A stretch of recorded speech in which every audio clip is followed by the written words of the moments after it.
শুধু বিপদ আর সব সময় উনি কোনো না কোনো মুসিবতে, কোনো না কোনো পেরেশানিতে আছেই আছে। যে এর ভিতর দিয়েই আল্লাহকে ডাকতেছি, এর ভেতর দিয়েই 3টা ছেলে কওমি মাদ্রাসায় পড়তেছে, এর ভিতরে দিয়েই মেয়েগুলো বিয়ে দিছে। কিন্তু এই আজকে শুনি এটা, কালকে এটা, মানে কোনো না কোনো মুসিবতে ওনারা চলছেই চলমান। আমি আল্লাহর ঘরে গিয়েও কাবার গিলাফ ধরে কাবার কাছে দাঁড়াইও ওনার জন্য দোয়া করছি, হায় মাওলা আমি কি তার সুখ দেখব? শুনবো না। এই যে জিন্দেগি বলে, এই যে জীবন, এটা আবার কেউ আছে যার, ওই যে আমরা কিতাবে পড়ছি, সরাসরি হাদিসে আছে, রাসূলুল্লাহ সাল্লাল্লাহু আলাইহি ওয়াসাল্লামের জামানায় একবার এক লোক, আরাবি বেদুইন, পাহাড়ি মানুষ, খুব সুঠাম শক্তিশালী লোক, স্বাস্থ্যবান সুস্থ সবল সুঠাম মানুষ, নবী সাল্লাল্লাহু আলাইহি সাল্লামের দরবারে আসছে।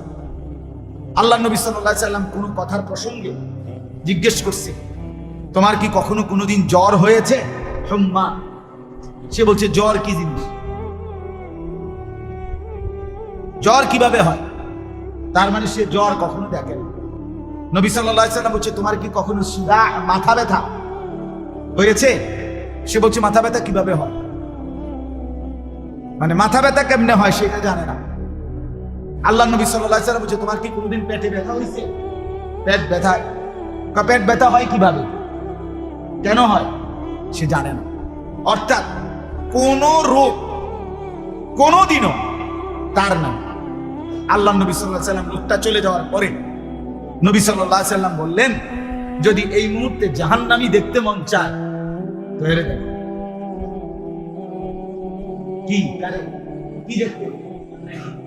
কি দেখতে মন চায়? জাহান্নামী দেখতে মন চায়, যে জীবনে কোনোদিন কি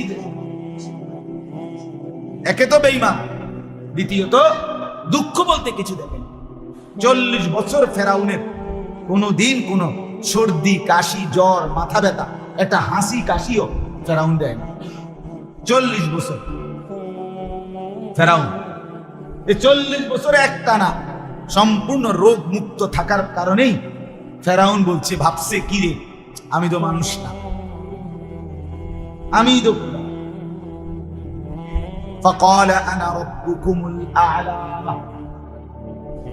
আল্লাহ বলেন, ফেরাউন এবার বলে উঠল, মিশরবাসী আমি তোমাদের সবচেয়ে বড় খোদা।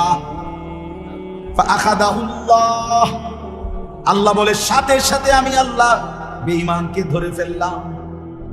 কইলিটা কি না, কালাল আখিরাতি ওয়াল উলা, আজকের এই শেষ অপরাধ মানে রব দাবি করা আর আগের যতগুলো পাপ সবগুলো মিলিয়ে আমি আল্লাহ একসাথে শাস্তি দিয়ে ধ্বংস করে দিলাম।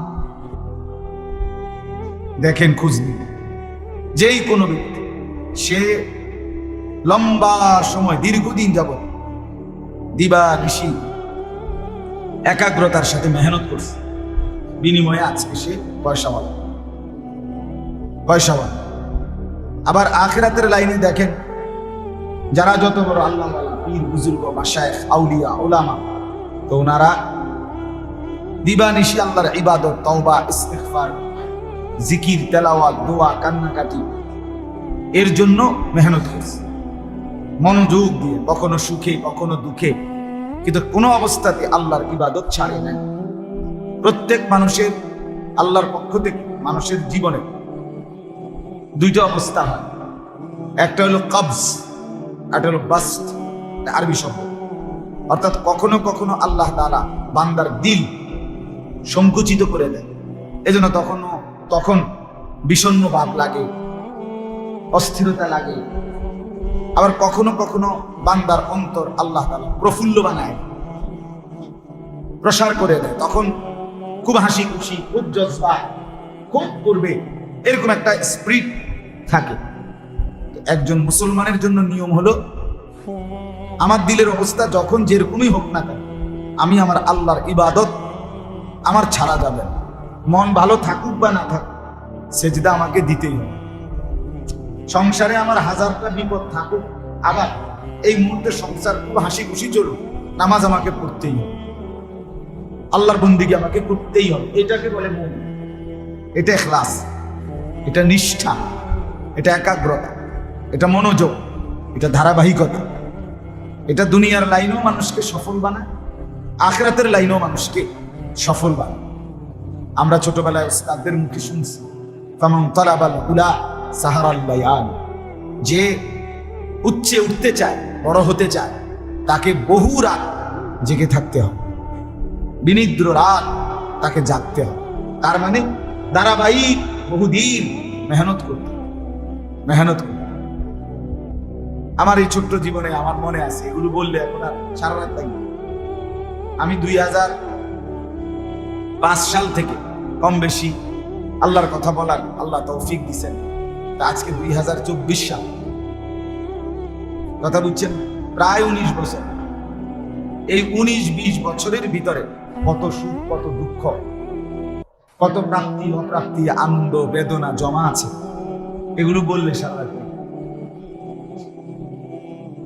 বুঝেন। পায়ে হাইটা, সাইকেল দিয়ে, রিক্সা দিয়া, বেবি ট্যাক্সি দিয়া, সিএনজি দিয়ে, মোটরসাইকেল দিয়া, প্রাইভেট কারে, সব রকম বাহনেই ওয়াজ মাহফিলে গেছি, কষ্ট করছি, আইসি গেছি, 2.5 ঘন্টা 3 ঘন্টা হাইটা মাহফিলে গেছি, 3 ঘন্টা 3.5 ঘন্টা বয়ান করছি, আবার 2.5 ঘন্টা 3 ঘন্টা এই ঠান্ডা কুয়াশার মধ্যে রাতে হাইটা হাইটা আসছে। অনেক দিন, একদিন জীবনে কমপক্ষে 3-4 বছর রিক্সাত করে মাহফিলে গেছি, আসছি ঠান্ডা। এখন না গরম সিজন, আমাদের দেশের মূল মাহফিল গুলো তো হয় শীত সিজন, কনকনে ঠান্ডার ভিতরে রিক্সা টান দিলে রাত্রিবেলা নিঝুম ঠান্ডা, কি পরিমাণ ঠান্ডায় কষ্ট পাইছে। কিন্তু আল্লাহর কথা ধারাবাহিক বলার চেষ্টা করছে। শ্রোতা আছে না নাই, আসরের পরে না মাগরিবের পরে, না প্রধান বক্তা না বিশেষ বক্তা, কিছুই খুঁজি না, কিছুই মনে করি না।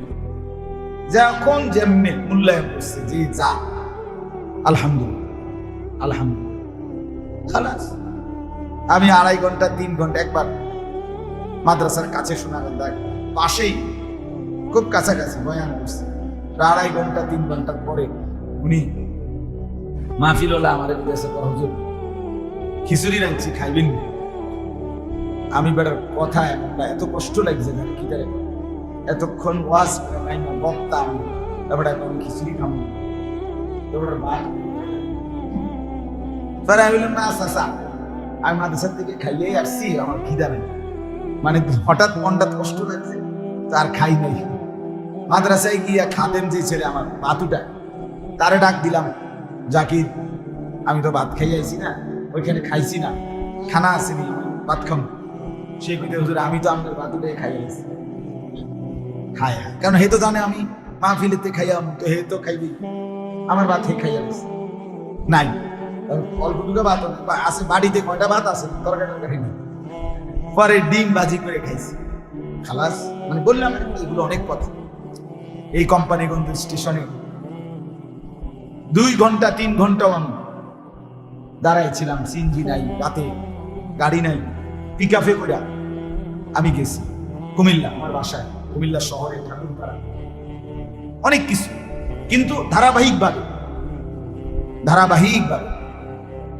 আলহামদুলিল্লাহ, কখনোই মন থেকে কখনো অসন্তুষ্ট হই নাই যে না এত কষ্ট আর ভাল লাগে না, দূর না, এটা মনে করি না। এমনি বললাম আর কি আপনাদের কাছে, অর্থাৎ বুঝানোর জন্য। কোন কাজের প্রতি ধারাবাহিকতা থাকতে হবে, নিষ্ঠা থাকতে হবে, একাগ্রতা থাকতে হবে, একসুই গভীর মনোযোগ থাকতে হবে, ফলে আল্লাহ তাআলা বরকত দেয়। আলহামদুলিল্লাহ। এজন্য বাপ আপনাদের কাছে বললাম, মনোযোগ দরকার। আল্লাহর কথা যখনই শুনবেন মনোযোগ দিয়ে, আন্তরিকতা নিয়ে শুনবেন। ছেলেদেরকেও বলি, বাবা তোমরাও আন্তরিকতা নিয়ে শুনলে ভালো। জুমার নামাজের বয়ান তুমি অল্প কিছুদিন, 6টা মাস মনোযোগ দিয়ে শোনো, খুব ভালো। এনে বক্তার জনপ্রিয়তার কিছু নেই। আল্লাহর কথা সব কথাই জনপ্রিয়। কোরআনের সব কথাই সমান দামি নাকি কম দামি? যিনি বলুক কোরআনের কথা সবসময়ই দামি, সবসময়ই দামি। কাজেই বক্তা পরিচিত না অপরিচিত, জনপ্রিয় না অজনপ্রিয়, এটা কোনো বিষয় কোনোভাবেই না। তাইলে তো এটা হইল মানুষের দাবেদারি হইল, আল্লাহর কথার মহব্বত হইল। ওমান আহসানু কাওলাম মিম্মান দাআ ইলাল্লাহ। আল্লাহ তাআলা কোরআনে বলছেন, যে মানুষকে আল্লাহর দিকে ডাকে তার চাইতে উত্তম সুন্দর কথা আর কার হইতে পারে? তাহলে আল্লাহর দিকে যে ডাকে এমন লোক প্রত্যেকেই আহসান। আল্লাহ কোরআন বলছে, আল্লাহর দিকে যারা মানুষকে ডাকে এমন লোক যতজন, প্রত্যেকেই সর্বোত্তম। মানে প্রত্যেকেই প্রধান বক্তা, প্রত্যেকেই কি? প্রত্যেকে। এবারে জোহরের পরে বলুক, আসরের পরে বলুক, মাগরিবের পরে বলুক, ফজরের পরে বলুক, কম লোকের মধ্যে বলুক, বেশি লোকের মধ্যে বলুক, এটা কোনো বিষয়। পরশুদিন আমি সকাল 8:30 থেকে 10টা আমাদের কুমিল্লা ক্যান্টনমেন্ট হাজিদের প্রশিক্ষণ হয়েছে। কয়েকজন হাজির আমার অনেক ঘনিষ্ঠ, ডাক্তার শওকত, ডাক্তার মিজান ভাই সহ ওনারা আরো আলেমরা প্রশিক্ষণ দেওয়া হয়েছে প্রায় 20-25 দিন। শেষ দিন আমারে সকালবেলা বলছি, হুজুর আপনি একটু কথা বলবেন, দোয়া করে নেবেন। আমার এই টাইমটা ঘুমের টাইম, তা আমি ঘুম না গিয়া উঠছি। উইটার 8:30 থেকে 10টা বয়ান করছি, 1.5 ঘন্টা। এই 1.5 ঘন্টা বয়ানের মধ্যে শ্রোতা ছিল একের গুণা 7 জন। এই হাজি 7 জন, আলগা লোক নাই, আলগা লোক আইব কিন্তু এত সকাল মানুষের কাম নেই, বুঝেন না আমার? কিন্তু আমি সমান তালে, আমার উদ্দেশ্য এটা বুঝানো যে আমি 7 জন শ্রোতা দেখছি, গুণ না, এর বেশি আসার সম্ভাবনাও নাই। কিন্তু এটা তো ওয়াজ, তো এইটা এরা 7 জন হলো হজ যাত্রী, বুঝছেন না কথা? এদের প্রশিক্ষণের জন্য কথা বলা, খালাস আন্তরিকতার সাথেই বলছি, দোয়া করছি। এরপরে না ওদের সাথে নাস্তা খাইয়া চলে আসছি, আইসা ঘুমাইছি। আমার বলার উদ্দেশ্য হইল ধারাবাহিকতা। এ আপনাদের খুব লাভ হোক, লোকসান হোক, সুখ হোক, দুঃখ হোক, ঘরের রোগ ব্যাধি, অসুস্থ হোক, নামাজ ছাড়া যাবে না, আল্লাহকে ছেড়ে দেওয়া যাবে।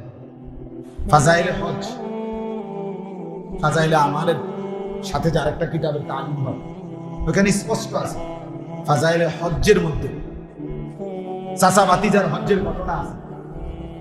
ভাতিজা চাচার সাথে হজ করতেছে, ভাতিজাও বড়, দুজনই আল্লাহ বলা। তো চাচা যতবারই বলে লাব্বাইক আল্লাহুম্মা লাব্বাইক, আল্লাহ আমি হাজির, ততবারই অদৃশ্যভাবে আওয়াজ আসে, লা লাব্বাইক, তোমার এই লাব্বাইক উপস্থিত গ্রহণ করলাম না। আল্লাহ তাআলা প্রত্যাখ্যান করে। তো ভাতিজা একদিন বলতেছে, ভাতিজাও একদিন শুনে ফেলছে চাচারে যে আল্লাহর পক্ষ থেকে কথাটা বলা হয়। তখন ভাতিজা বলতেছে, চাচা কীর্তেন হজ করেন, লাব্বাইকও বলেন, স্পষ্ট শোনা যাইতেছে লা লাব্বাইক বলতেছে, আপনার এই উপস্থিতি গ্রহণ করছে না আল্লাহ, তো কেন আর আপনি হজে আইলেন, কি লেগে করেন? চাচা তখন বললেন, ভাতিজা তুমি তো কেবল এই কথাটা আজকে একবারই শুনছো, এতেই তোমার কষ্ট লেগে উঠছে। আমি তো ভাতিজা আজকে 70 বার এই পর্যন্ত হজ করেছি, প্রতিবারই লাব্বাইক বলতেছি, প্রতিবারই আমার আল্লাহর পক্ষ থেকে আমারে প্রত্যাখ্যানই করতেছে, প্রত্যেকবারই বলছে লা লাব্বাইক, তোমার এই উপস্থিতি গ্রহণযোগ্য না। কিন্তু ভাতিজা তবুও আমি আসতেছি, তবুও আমি বলতেছি, কেন জানো? কারণ আমার যে আমার এই আল্লাহ ছাড়া আর কেউ নাই। আমি উনি যদি আরো 70,000 বারও প্রত্যাখ্যান করে আমার ফিরাইয়া দেয়, তো আমি রাগ করলে কার কাছে যাব? বলেন না, আছেনি কেউ? আপনি আজ 30 বছর ধরে আপনার ছেলে মেয়ে হয় না, তো আপনি ডাকতে ডাকতে নিরাশ হইয়া তো এখন বলেন যে বাদ দিলাম, তো বাদ তো দিলেন, এখন ডাকবেন কারে? কথা বুঝেন নাই? আমি 31 বছরের সময় আপনি এখন কারে ডাকবেন? আল্লাহকে বাদ দিয়ে আমাদের আর আছে কেউ? কেউ। তাইলে তখন ভাতিজারে যখন চাচা এই কথাইটা বলছে যে আমার মাওলা ছাড়া আমার এই দুয়ার ছাড়া আর দুয়ার আছে কোথায় ভাতিজা? আমি তো এই দুয়ারেই পড়ে থাকবো, আমি তো এই দুয়ারেরই ভিখারি, আমার তো আর কোথাও ভিক্ষা নাই, আমার তো এখানেই এই দুয়ারেরই ভিখারি আমি। কাজেই যত প্রত্যাখ্যানই করুক আমি এই দুয়ারেই লাব্বাইক বলেই যাব। এইটা বলতে দেরি, এইবার যখনই লাব্বাইক বলছে তো আসমান থেকে রব্বে করিম বলে উঠছে, লাব্বাইক ইয়া আবদি, আমার বান্দা আমিও হাজির।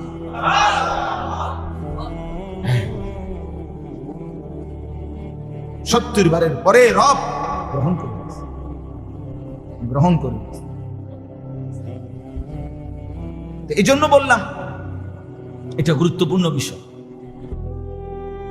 মানুষের জীবন সবসময়, মানুষ সারাক্ষণ হাসে না, হাসে কেউ যদি সারাক্ষণ হাসে, মনে করেন কেমন সারাক্ষণ হাসে, তো মানুষ তারা কি করবো, পাগল বলবেন, পাগল সারাদিন ব্যাটকায়,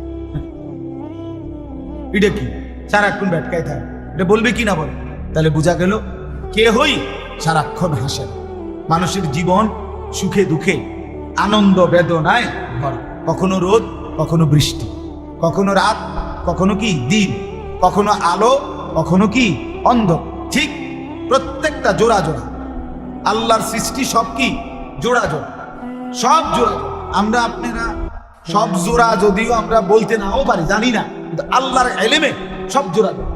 সুবহানাল্লাযী খালাকাল আজওয়াজা কুল্লাহা, এই যে পরিষ্কার করা সূরা ইয়াসিনের আয়াত, সুবহানাল্লাযী খালাকাল আজওয়াজা কুল্লাহা, ওই আল্লাহর প্রশংসা করছি যিনি সব কিছু বানিয়েছেন আজওয়াজ, জোড়ায় জোড়ায়, সব জোড়ায় জোড়ায়। এই যে আসমান, এই যে জমিন, এই যে জোড়া, এই যে রাত, এই যে দিন, এই যে আলো, এই যে অন্ধকার, এই যে হাসি, এই যে কান্না, এই যে সকাল, এই যে বিকাল, এই যে দুপুর, এই যে সন্ধ্যা, সব কিছু জোড়ায় জোড়ায়। সব জোড়া আমরা বলতে নাও পারলেও আল্লাহ সবটাই জানেন, জানেন কিনা? ওয়া খালাকনাকুম আজওয়াজা, আল্লাহ বলেন আমি তোমাদেরকে সৃষ্টি করেছি জোড়ায় জোড়ায়। ওয়া মিন আয়াতিহি আন খালাকা লাকুম মিন আনফুসিকুম আজওয়াজা, আল্লাহ বলে প্রত্যেকটা পুরুষ শুনে নাও, আমি আল্লাহর কুদরতের নিদর্শন, আমি তোমাদের প্রত্যেক পুরুষ থেকেই সৃষ্টি করে রেখেছি তার জোড়া, তার কি স্ত্রী জোড়া, তার সব কিছু জোড়ায় জোড়ায়, সব কিছু। অতএব এখানে সুখ দুঃখ, আনন্দ বেদনা, হাসি কান্না মিলেমিশে দুনিয়া দুনিয়া। কিন্তু মোমেন হিসাবে আমাদের দায়িত্বটা বুঝতে শিখেন, ভাবতে শিখেন, হার হালাতে সর্বাবস্থায় আল্লাহ তাআলার ইবাদতের উপরেই টিকে থাকে, টিকে থাকে। আমার একজন আপনজন আছে, আমি বুঝ হওয়ার পরে আমার একজন ঘনিষ্ঠ আপনজন আছে, ওনার 5টা সন্তান।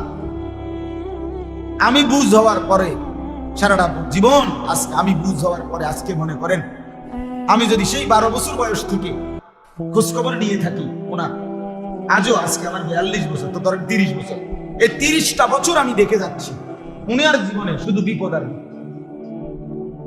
সব সময় উনি কোনো না কোনো মুসিবতে, কোনো না কোনো পেরেশানিতে আছেই আছে। এর ভিতরে দিয়েই আল্লাহকে ডাকতেছি, এর ভেতর দিয়েই 3টা ছেলে কওমি মাদ্রাসায় পড়তেছে, এর ভিতরে দিয়েই মেয়েগুলো বিয়ে দিছে, কিন্তু এই আজকে শুনি এটা, কালকে এটা, মানে কোনো না কোনো মুসিবতে ওনারা চলছেই চলমান। আমি আল্লাহর ঘরে গিয়ে কাবার গিলাফ ধরে কাবার কাছে দাঁড়াইও ওনার জন্য দোয়া করছি, হায় মাওলা আমি কি তার সুখ দেখব? শুনবো না। এই যে জিন্দেগি বলেন,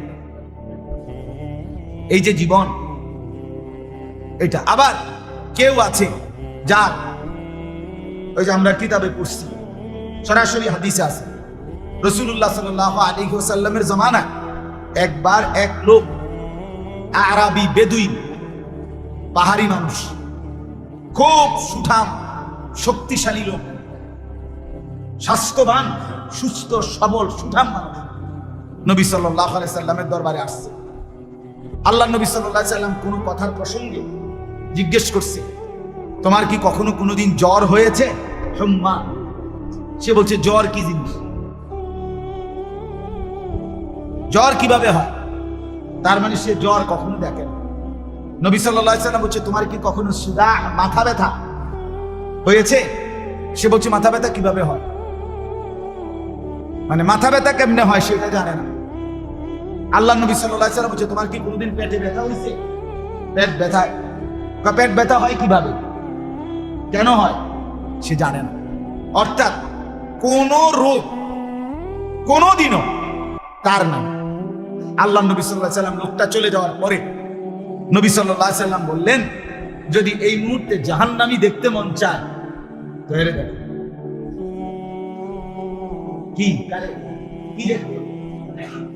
কি দেখতে মন চায়?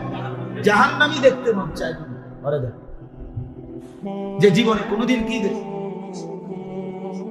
একে তো বেঈমান, দ্বিতীয়ত দুঃখ বলতে কিছু দেখে। 40 বছর ফেরাউনের কোনোদিন কোন সর্দি কাশি জ্বর মাথা ব্যথা একটা হাসি কাশিও ফেরাউন দেয় না। 40 বছর ফেরাউন, এই 40 বছরে একটা না সম্পূর্ণ রোগ মুক্ত থাকার কারণেই ফেরাউন বলছে, ভাবছে কি রে, আমি তো মানুষ না, আমি তো খোদা। فقال انا ربكم الاعلى। আল্লাহ বলেন, ফেরাউন এবার বলে উঠল, মিশরবাসী, আমি তোমাদের সবচেয়ে বড় খোদা। ফাআখাযাহুল্লাহ। আল্লাহ বলে, সাথে সাথে আমি আল্লাহ বেঈমানকে ধরে ফেললাম। কইলিটা কি? নাকালাল আখিরাতি ওয়াল উলা।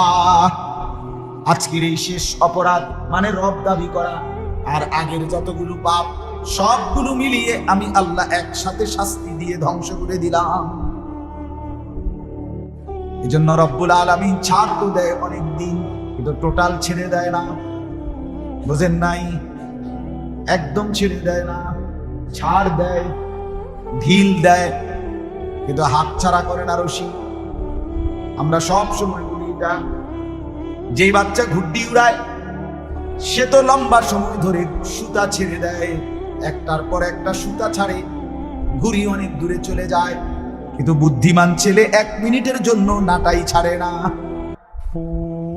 নাটাই, সে সুতা ছাড়ে কিন্তু নাটাই ছাড়ে না। সন্ধ্যা যখন হয়ে আসে, ঘরে ফিরবার যখন টাইম হয়, সেই ছেলেটাই যে এতক্ষণ সুতা ছাড়ছিল কিন্তু নাটাই ছাড়ে নাই, এবারে নাটাই যখন কটা শুরু করে গোটা, সাথে সাথে হাতের ঘুড়ি হাতেই চলে আসে। রব্বুল আলামিন বলেন, আমি 60 বছরের সুতা ছেড়ে দিয়েছি বান্দা, নাটাই ছাড়ি নাই। ইলা রাব্বিকা মুনতাহা। আল্লাহ বলে, বান্দা যত দূরই যাও না কেন, শেষ পর্যন্ত তোমার রবের কাছেই তোমার শেষ ঠিকানা। ফিরতেই হবে, হবে কিনা বন্ধু? হ্যাঁ, ফিরতেই হবে। ছেলেরা যদি বুঝতো, লাউ কানু ইয়ালামুন, যদি তারা বুঝতো। কোরআনে আল্লাহ এটা বারবার বলছে, লাউ কানু ইয়াফকাহুন। আহা আমার বান্দা যদি বুঝতো। কখনো বলছে লাউ কানু ইয়াফকাহুন, কখনো বলছে লাউ কানু ইয়ালামুন। আহা আমার বান্দা যদি বুঝতো, আহা আমার বান্দা যদি জানতো। ওমা হাদিহিল হায়াতুদ দুনিয়া ইল্লা লাহু ওয়া লাইব। আল্লাহ বলেন, দুনিয়ার জীবন আর কিছুই নয় বান্দা, শুধুই তামাশা আর খেলাধুলা। ওয়া ইন্নাদ দারাল আখিরাতা লাহিয়াল হায়াওয়ান। আর আখিরাতের জিন্দেগি সেটাই কেবল জীবন, বেঁচে থাকা। এরপরে লাউ কানু ইয়ালামুন। হায় যদি বান্দা আমার বুঝতো, যদি বুঝতো। আল্লাহ বলেন, কুল নারু জাহান্নামা আশাদ্দু হাররা লাউ কানু ইয়াফকাহুন। আল্লাহ বলে, বান্দা শুনে নাও, দুনিয়ার এই গরমে কষ্ট হচ্ছে, তাইলে শুনে নাও, জাহান্নামের আগুনের গরম তার চাইতে অনেক বেশি তীব্র গরম। লাউ কানু ইয়াফকাহুন, যদি তারা বুঝতো। আল্লাহ এটা বুঝছে। আল্লাহ যদি বলেন, যদি তারা বুঝতো। আল্লাহ আমাদেরকে বুঝ দান করেন। এই কথাটার কি প্রসঙ্গ ছিল? যে একাগ্রতা, এক সুই ইখলাস, নিষ্ঠা। মুফতি শফি রহমতুল্লাহ আলাইহি বলছেন নিষ্ঠা, একাগ্রতা, ধারাবাহিকতা এমন এক গুণ যেটা যদি কোন মুশরিক ফাসিক দুনিয়াবী বিষয়ও করে, আল্লাহ তাআলা ওই বিষয়ে তার তারাক্কি, মানে নিষ্ঠা, ধারাবাহিক। একদিন সে এটার মধ্যে পরিপক্ক হয়, অভিজ্ঞ হয়, একদিন সে এই ধারাবাহিকতা কখনোই হাল ছাড়ে না, তো একদিন সে কাঙ্ক্ষিত মঞ্জিলে পৌঁছে। ওই দুনিয়ার একটা ছোট সাধারণ উদাহরণ দেওয়া যায়। যত লোক হিমালয়ের চূড়ায়, এটা একটা আপনার বিষয়, সারা বছর সারা পৃথিবী থেকে অসংখ্য পর্যটক আপনার হিমালয় পর্বতের চূড়ায় উঠবার জন্য প্রতিযোগিতা করে, মানে উঠতে চায়। এভারেস্টের চূড়া, এটা একটা মানুষের একটা নেশা, মানুষের। এখন এইটা যত লোক শেষ পর্যন্ত উঠছে, প্রত্যেকের ইতিহাস যদি কেউ শুনে, তো সে শুনবে এটা যে এইটা সে এক চান্সে উঠে না, কোনোভাবেই একবারে উঠে না। কতবার যে সে এটা থেকে নেমে যাইতে হয়েছে, পিছাই যাইতে হয়েছে, আবার আবার আবার শুরু হচ্ছে, আবার আগাইছে, আবার আগাইছে, আবার আগাইছে।